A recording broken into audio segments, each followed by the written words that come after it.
kami dari kelompok 2 akan mempresentasikan topik 3, yaitu blockchain dalam farmasi. Apa itu blockchain? Yang pertama, teknologi terdistribusi. Sistem penyimpanan data terdesentralisasi yang mencatat transaksi secara permanen. Yang kedua, transparan dan aman. Data yang tercatat sulit dipalsukan dan dapat diakses oleh semua pihak yang berwenang. Yang ketiga, aplikasi luas. Digunakan di berbagai sektor, termasuk keuangan, logistik, dan klinik farmasi.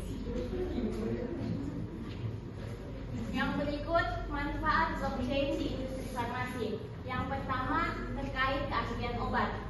Di sini untuk memastikan setiap obat yang beredar adalah produk yang asli. Yang kedua, transparansi rantai pasok, melacak perjalanan obat dan produksi hingga ke tangan pasien. Yang ketiga, keamanan data klinis, melindungi integritas dan kerahasiaan data uji klinis. Yang keempat, efisiensi distribusi, untuk mengoptimalkan proses logistik dan pengiriman obat.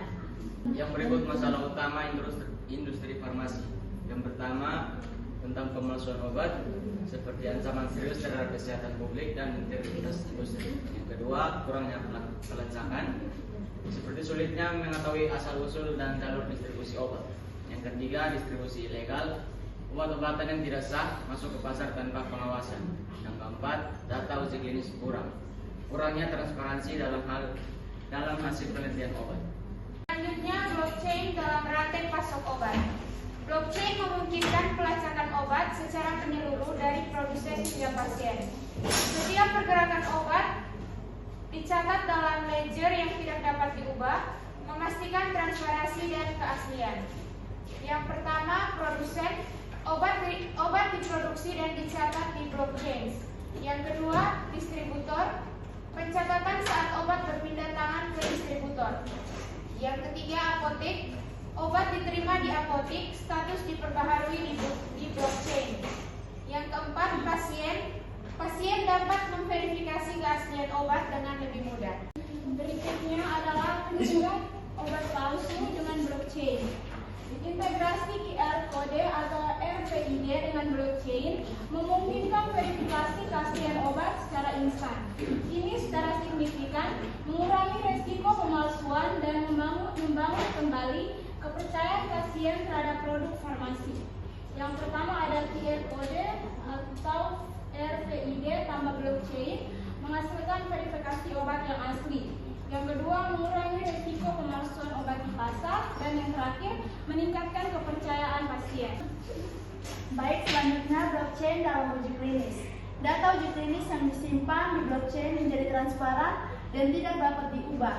Ini mencegah manipulasi hasil penelitian, memperkuat kredibilitas riset obat, dan meningkatkan kepercayaan publik.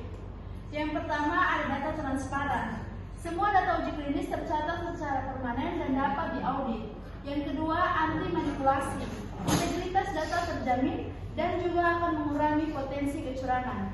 Dan yang ketiga, kepercayaan publik, di mana akan meningkatkan keyakinan masyarakat pada hasil riset farmasi. Itu data pasien. Rekam medis pasien yang aman di blockchain memberikan kendali penuh kepada pasien atas data mereka. Ini juga memfasilitas kolaborasi yang aman antar rumah sakit dan peneliti untuk mempercepat inovasi medis. Yang pertama, rekam medis pasien itu dapat tersimpan dengan aman. Yang kedua, pasien memiliki kendali penuh atas data mereka. Yang ketiga, memudahkan kolaborasi. Kesimpulannya, blockchain adalah solusi inovatif yang menjanjikan untuk mengatasi berbagai masalah di industri farmasi. Dapat meningkatkan keamanan, transparansi, dan kepercayaan. Blockchain akan membentuk masa depan farmasi yang lebih aman dan efisien bagi semua masyarakat Indonesia.